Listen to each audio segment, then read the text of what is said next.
Good afternoon, this is Gabriel Jackson, and welcome to BJC Mitzvah A, number 111, part 11. A mitzvah that keeps us on its way, the prohibition to consume idolatrous offerings. And here we go.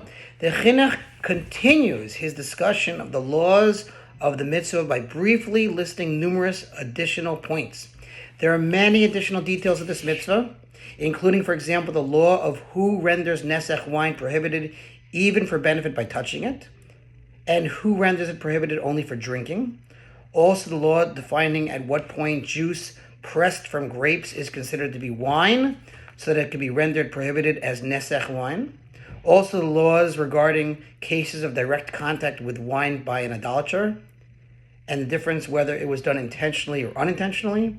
The laws regarding cases where there was no direct contact, but the wine was propelled by the idolater's force, or by the force of his force, i.e. his secondary force, and the law regarding cases where a Jew assisted the idolater in propelling the wine. Also included are the laws regarding what type of supervision is sufficient for us regarding our wine when it is in the house of an idolater, or when the wine is in our house, but an idolater is present there, or when the wine is in a wagon and the Jew left an idolater there with the wine. For instance, in the latter case, if a Jew is going in and out of the place where the wine is kept, then the wine is permitted, for this degree of supervision suffices.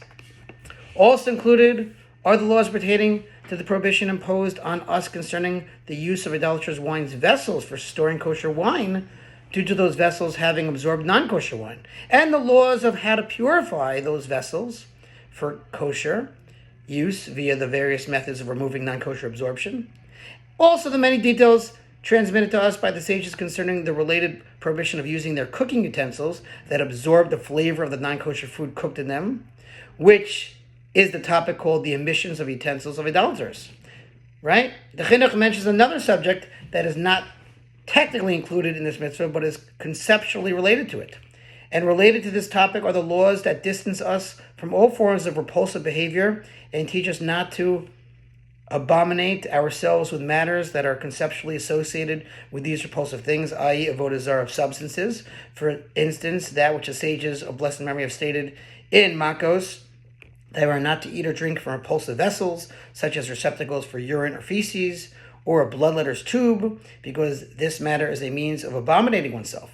These and many additional details of this mitzvah are explained in the last two chapters of Tractate Avodah Zarah, and some of the above details, namely the laws concerning mixtures of forbidden and permitted substances, are found in Tractate Chulin.